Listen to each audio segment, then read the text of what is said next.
an accountant and philanthropist based in Jersey.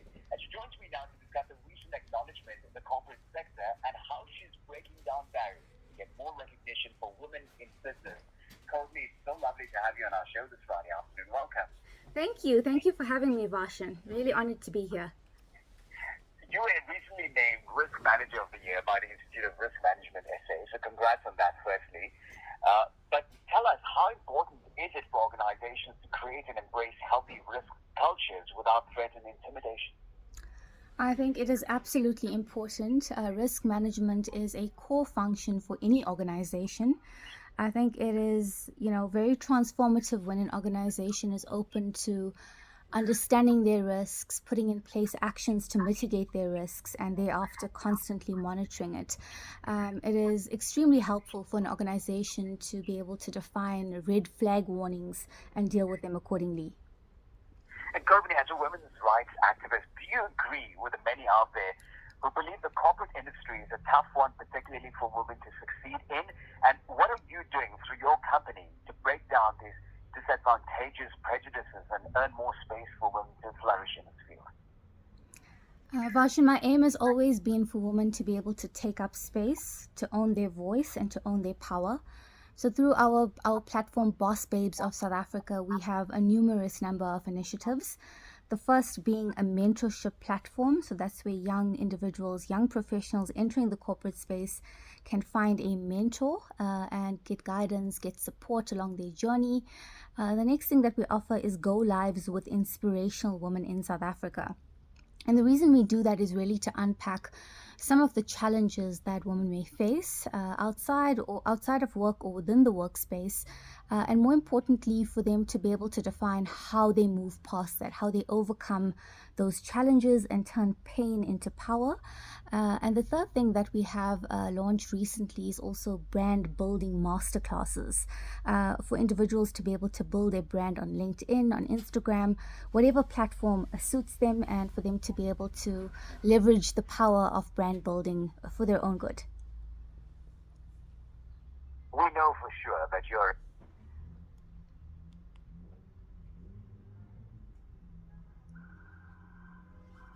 trying to change their results without changing their thinking. What's your thoughts on this, and what are the greatest assets of a leader who serves as a good mentor? I think for me, the first part, before we even get to leadership... Still happy? Okay, you broke up there for a second. I think the first part of leadership starts with, authenticity. That for me is number one. It's something that I've advocated for from the first day that I've created Boss Babes of South Africa, which is a digital empowerment platform. So for me, it is very important for us to live authentically before we're able to lead authentically. And someone who mentors young women, that is the first thing that I advocate for, is to know yourself, to know what you're all about, to understand your skills, your strengths, and from that place to be able to live from a place of authenticity and be able to leverage your highest power, to impact organizations, to impact people around you, and just to be the best version of yourself. And many believe that the era we are living now is the sum of all our lessons learned during the pandemic. Considering that this was also the time that you started your own company, Boss Babes, and knowing that you like problem solving as opposed to manifesting problems, how has the pandemic impacted your business? Has it been all negative, or were there positives? Varshan, I started this business in 2020, a platform for women empowerment. And like you say, it was in the midst of COVID because we had just gone into lockdown 5. And I thought to myself, how are we able to, utilize this very negative space that people are in to create something positive out of it? I think ever since COVID, the digital world has simply skyrocketed. The stats are absolutely amazing in terms of the number of hours that people are spending online and especially on social media.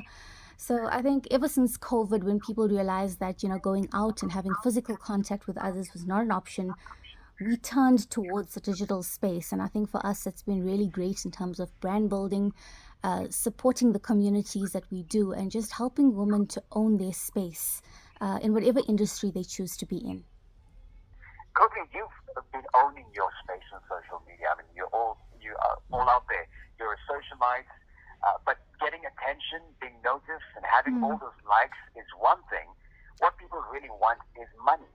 How can we use social media as a business and one which sees us generating some sort of profit for our time spent on it? I think that's a wonderful question. For me, it is really about if you are looking to enter the entrepreneurial space, I think is number one. I think definitely in South Africa, there's a need for more entrepreneurs because I believe that that is going to be able to drive sustainable economic growth in the future. So definitely for entrepreneurs, I believe that social media is a must to be able to put your brand out there and leverage the power of organic growth as well as paid growth is where the magic formula is lying at this point. So I think brand building is very important, but it is also important to be able to have, I want to say, a significant social media presence to be able to monetize your brand. From my perspective, I get called to speak at certain events, and I've now started the master classes. So that's been pretty great. And I think for young businesses or small businesses, it is a powerful tool to have to be able to have the power of marketing your brand in your hand. And I have one more question for you. With inclusivity being the new yardstick for collaborative efforts in the professional world, how far is our country, South Africa, in terms of achieving a harmonious world of gender, color, disability, and sexual orientation inclusion? From a gender-based violence perspective, I think we all know we're in 16 days of activism at this point, so very topical. Personally, I believe that it should be 365 days of activism. I think from a GBV perspective, we are nowhere that we should ever want to be in South Africa. These are stats that we should not want to have against our name.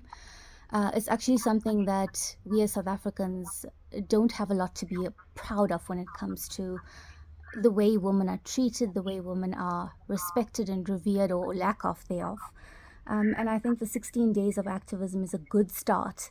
But beyond that, we need everyone to come to the party to be able to drive those statistics down and to be able to create safe, psychologically safe spaces for women to exist in, both outside of work and within the workspace. I love that. Probably, I think this was our first chat on air, and it was such an empowering one also. So thank you for sharing some of your secrets of success and, of course, your business tools with us this afternoon on Lotus FM. Really appreciate your time. Thank you so much. Everybody needs an island.